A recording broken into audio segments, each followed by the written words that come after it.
Olá pessoal, nós vamos começar a nossa oficina farmacêutica virtual. Hoje o tema é idosos e medicamentos. Vamos falar um pouquinho sobre o uso de medicamentos em idosos, os riscos e o que pode acontecer quando o idoso toma vários medicamentos. Nós sabemos que o perfil de utilização de medicamentos em idosos é alto. A gente sabe que normalmente um idoso ele pode utilizar por volta de 5 até 10, 15 medicamentos por dia, né? Nós sabemos, né, por estatísticas que 69 a 85% dos idosos utilizam algum fármaco. 42% desses idosos têm o que a gente chama de polifarmácia, um conceito que a gente vai discutir um pouquinho mais à frente. 3,4% das hospitalizações são devidas às RANs, que a gente chama o que é reação adversa a medicamentos, ou seja, boa parte dos idosos que são hospitalizados devido a uma reação a algum dos medicamentos que ele utiliza. Um idoso entre 65 e 69 anos utiliza em média de 13,6 medicamentos diferentes por ano, ou seja, é um número alto. Ele varia o uso desses medicamentos, então normalmente o médico prescreve, não dá certo, ou apresenta alguma reação que incomoda, troca por outro. E essa variação de medicamentos pode chegar até quase 14 medicamentos ao ano. Na faixa de 80 a 84 anos, a gente já tem uma variação de 18,2 medicamentos por ano. Qual é a diferença entre prescrever um medicamento para um idoso e prescrever para um jovem adulto, né? Nós temos um perfil fisiológico e farmacológico diferente. Quando a gente fala de um idoso, o perfil daquele idoso, né, a forma como o medicamento vai agir naquele idoso é completamente diferente de quando vai agir em um jovem adulto ou até mesmo em uma criança. Mas fazendo um comparativo entre um idoso e um jovem adulto, nós temos uma diferenciação fisiológica para o idoso. O idoso ele tem uma redução da massa muscular e da água corporal. E o que isso implica? Vai implicar na distribuição do medicamento dentro do corpo do idoso. Em comparação ao adulto que tem uma massa muscular maior, o medicamento ele tende a se distribuir menos, ou seja, ele fica mais concentrado, ele demora mais a sair do organismo. E isso tende a aumentar a probabilidade de intoxicação. Outra questão, a alteração do metabolismo hepático.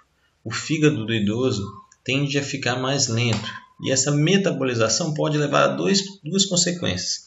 A primeira, um aumento da intoxicação, porque demora mais a metabolizar e eliminar esse medicamento, assim como a demora da resposta farmacológica, porque esse fígado também demora a ativar o medicamento e, por consequência, ele vai demorar também a fazer efeito.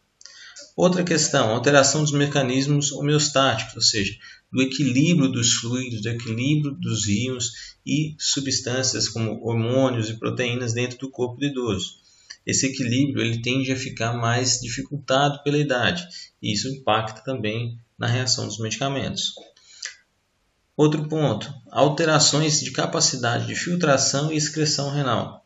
Se o rim não consegue filtrar e excretar as substâncias de forma eficaz, a tendência é que o idoso venha a ter também intoxicações por isso.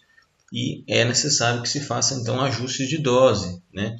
Então é necessário fazer uma modificação às vezes na quantidade a ser prescrita ou para mais ou para menos, isso vai depender do tipo, né, do medicamento em relação a um jovem adulto. Alterações neurosensoriais. O idoso ele começa a ter alterações motoras, né, que entra também na questão do declínio cognitivo, começa a ter dificuldades de memória, dificuldades de adaptação ao meio, de respostas ao meio ambiente. Isso impacta no tipo de medicamento que você pode prescrever. Por exemplo, um medicamento que seja necessário várias tomadas ao dia, 3, 4 tomadas ao dia, pode trazer um transtorno para o idoso e uma dificuldade na manutenção da terapia, ou seja, na adesão terapêutica. Ele acaba desistindo de tomar porque esquece ou porque acha difícil, né? Então, todos esses pontos são importantes e devem ser levados em conta na hora da prescrição. O médico tem que fazer isso e o farmacêutico normalmente acompanha, né, e orienta o paciente ou o acompanhante daquele paciente na forma mais adaptada, mais interessante para o tratamento daquele idoso. A gente falou anteriormente sobre a polifarmácia, né, que 42% dos idosos têm a polifarmácia. O que viria a ser a polifarmácia? É quando o idoso utiliza mais de 5 medicamentos, né, sendo que pelo menos um deles é desnecessário, né, e por um tempo maior que 60 ou 90 dias, ou seja, maior que 3 meses. O que acontece? Muitas vezes o idoso acaba tratando reações adversas de outros medicamentos com outros medicamentos. E isso vai gerando um processo que a gente chama, né, de cascata de prescrição. Ele vai tomando medicamento para tratar uma reação, aí toma outro, outro e outro. Qual é a consequência do uso, né, da polifarmácia? Primeiro, aumento da morbidade. Há um risco muito grande, né, de reações que tragam algum malefício ao idoso que comprometam a sua qualidade de vida. Aumento das reações adversas. As interações entre os fármacos também podem aumentar os riscos de reações adversas. Aumento da toxicidade cumulativa, ou seja, quanto mais medicamento você toma, mais você vai intoxicando o seu corpo, mais você vai sobrecarregando fígado, rim, né, a sua própria circulação. Diminuição na adesão ao tratamento.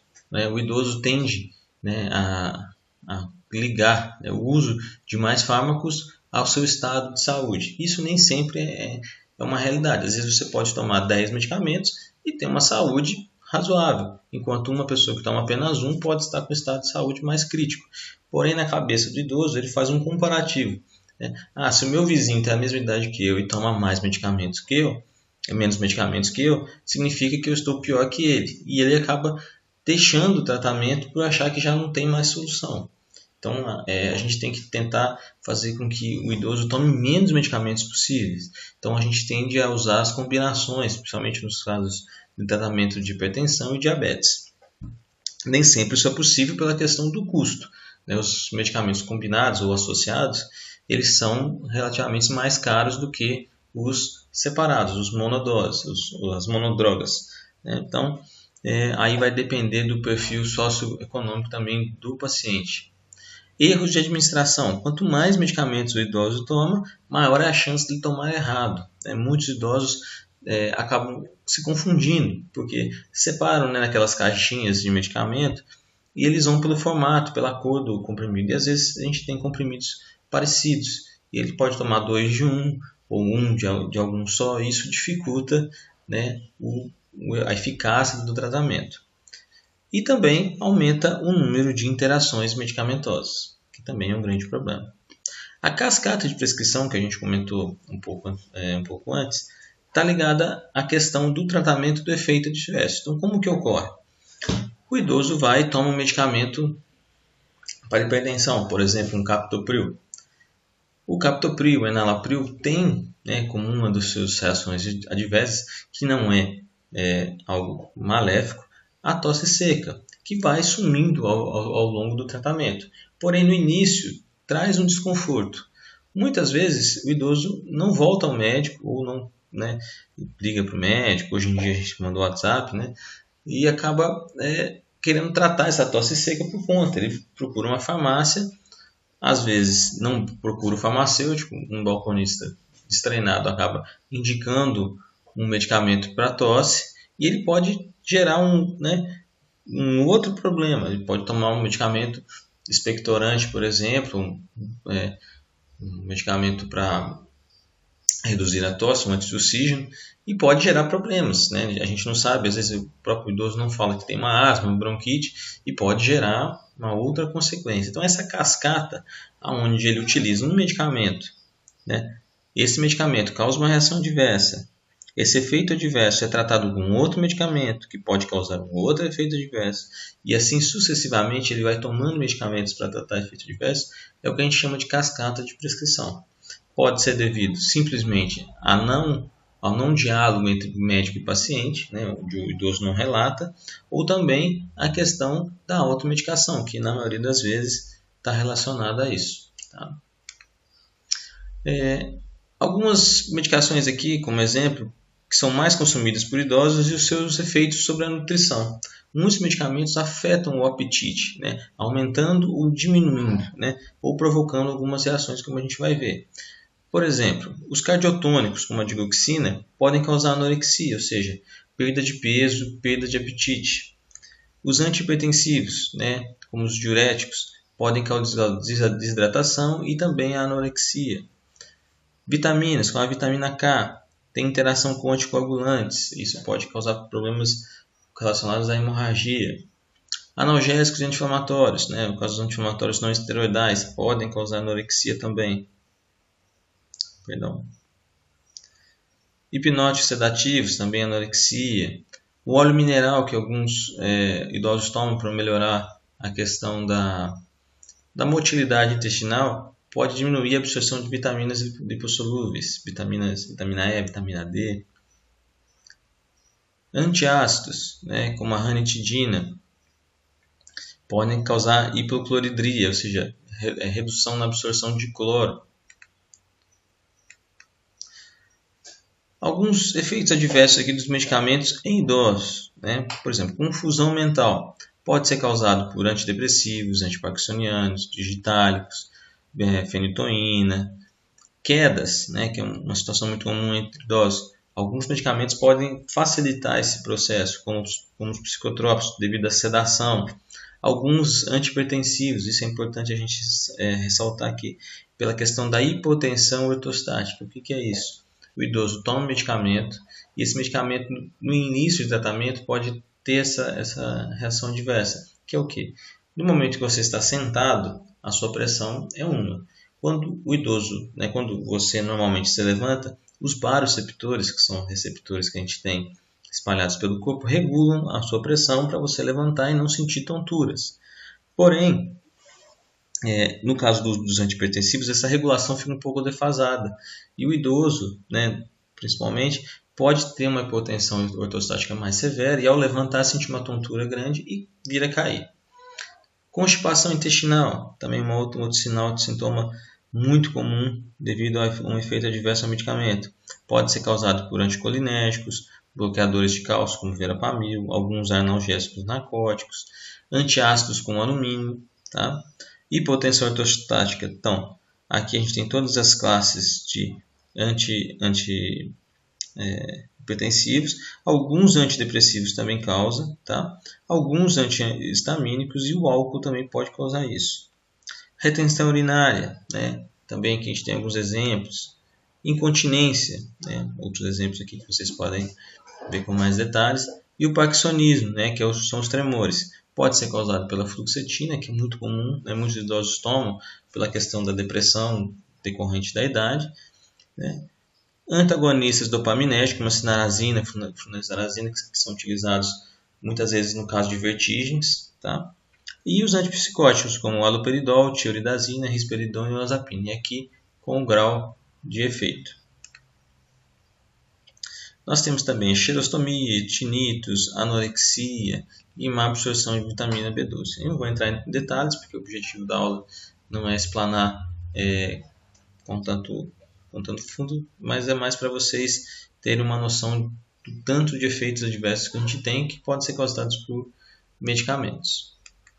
Ok? Então, a gente encerra aqui a nossa oficina virtual. Esses são os pontos importantes. Se vocês conseguirem responder essas perguntas, significa que vocês absorveram boa parte do conteúdo passado nessa videoaula. Espero que vocês tenham gostado.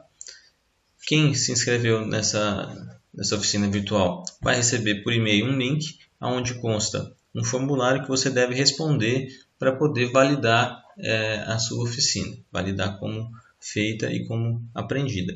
Vai ser dada uma nota, né, e é uma nota de corte que é como vocês já estão acostumados nas provas, que é a nota de 70. Ok? Se vocês tiverem dúvidas, mandem pelo meu e-mail, que vocês vão receber aí junto com o link do formulário. Espero que vocês tenham gostado.